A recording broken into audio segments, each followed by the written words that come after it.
നമസ്കാരം. Welcome to my channel cosmic sign. This is Shyam S Sundar with you. നമ്മൾ ഇപ്പോൾ സംസാരിക്കുന്ന വിഷയം അസ്ട്രോന്യൂമറോളജിയാണ്. 2026 ഫലപ്രവചനമാണ്. ഓരോ ലക്കി നമ്പർ വെച്ചിട്ടുള്ള ഫലപ്രവചനമാണ് നടത്തിക്കൊണ്ടിരിക്കുന്നത്. അപ്പോൾ എപ്പോഴും പറയുന്ന പോലെ നിങ്ങൾക്ക് ഞാൻ ചർച്ച ചെയ്യുന്ന വിഷയങ്ങൾ ഇഷ്ടമാവുകയാണെങ്കിൽ തീർച്ചയായിട്ടും എൻ്റെ ചാനൽ സബ്സ്ക്രൈബ് ചെയ്യുക, ലൈക്ക് ചെയ്യുക, ഷെയർ ചെയ്യുക. അപ്പോൾ നമുക്ക് വിഷയത്തിലേക്ക് കിടക്കാം. അപ്പോൾ ഇന്ന് നമ്മൾ പറയുന്ന നമ്പേഴ്സ് എന്ന് പറയുന്നത് number 7, 8 and 9. Lucky number 7, 8 and 9 ഈ 3 നമ്പേഴ്സിൻ്റെ നമ്മൾ 2026 ഫലപ്രവചനമാണ് നടത്തുവാൻ പോകുന്നത്. അപ്പം ലക്കി നമ്പർ 7 എന്ന് പറയുമ്പോൾ ഇംഗ്ലീഷ് മാസത്തിലെ 7-ാം തീയതി, 16-ാം തീയതി, 25-ാം തീയതി ജനിച്ച വ്യക്തികളുടെ എല്ലാം ലക്കി നമ്പർ എന്ന് പറയുന്നത് 7 ആയിരിക്കും. അപ്പം 7-ാം തീയതി, 16-ാം തീയതി, 25-ാം തീയതി ജനിച്ച വ്യക്തികളുടെ 2026 എന്ന് പറയുമ്പോൾ ഞാൻ നേരത്തെ പറഞ്ഞതാണ് 2 + 2 + 6 = 10. 0 നമ്മൾ കൺസിഡർ ചെയ്യത്തില്ല. അപ്പോൾ 2026 ഇയറിൻ്റെ നമ്പർ 1 ആണ്. അപ്പോൾ 1ഉം 7ഉം തമ്മിലാണെങ്കിൽ വലിയ ഒരു കുഴപ്പമില്ലാത്ത ഒരു ബന്ധമാണുള്ളത്.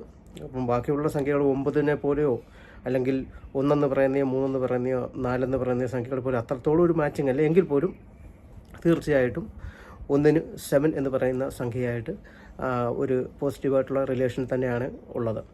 അപ്പോൾ അതുകൊണ്ട് തന്നെ ഈ പറഞ്ഞ ലക്കി നമ്പറായിട്ടുള്ള 7-ാം നമ്പർ ജനിച്ച വ്യക്തികൾ, അതായത് 7, 16, 25 തീയതികളിൽ ജനിച്ച വ്യക്തികൾക്ക് 2026 ജോലി ഇല്ലാത്ത വ്യക്തികൾക്ക് ജോലി ലഭിക്കുവാനുള്ള സാധ്യത വളരെ കൂടുതലായിരിക്കും.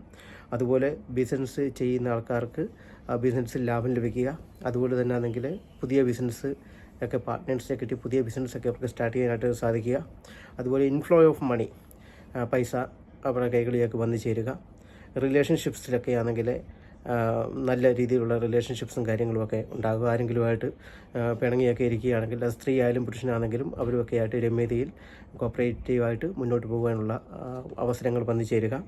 അതുപോലെ സോഷ്യൽ ആക്ടിവിറ്റീസിൽ ഒക്കെ ഏർപ്പെടുന്ന വ്യക്തികളാണെങ്കിൽ തീർച്ചയായിട്ടും അവർക്ക് നല്ല പേരും പ്രശസ്തിയും ഒക്കെ ഉണ്ടാകുന്ന വർഷമായിരിക്കും 2026. അതുപോലെ മാര്യേജ് നടക്കാത്ത വ്യക്തികൾക്ക് തീർച്ചയായിട്ടും മാര്യേജ് നടക്കാനുള്ള സാധ്യതയും 2026 ഉണ്ട്. അതുപോലെ ഇതിൻ്റെ മറ്റൊരു പ്രത്യേകത എന്ന് വെച്ചാൽ ഈ 4 എന്ന് പറയുന്ന സംഖ്യയും 7 എന്ന് പറയുന്ന സംഖ്യയും തമ്മിൽ അഭേദ്യമായിട്ടുള്ളൊരു ബന്ധമുണ്ട്. അപ്പം തീർച്ചയായിട്ടും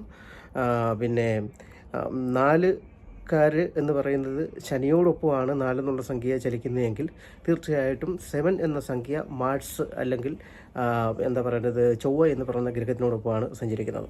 അപ്പോൾ 2026 സംബന്ധിച്ചിടത്തോളം സൂര്യനും മാർസും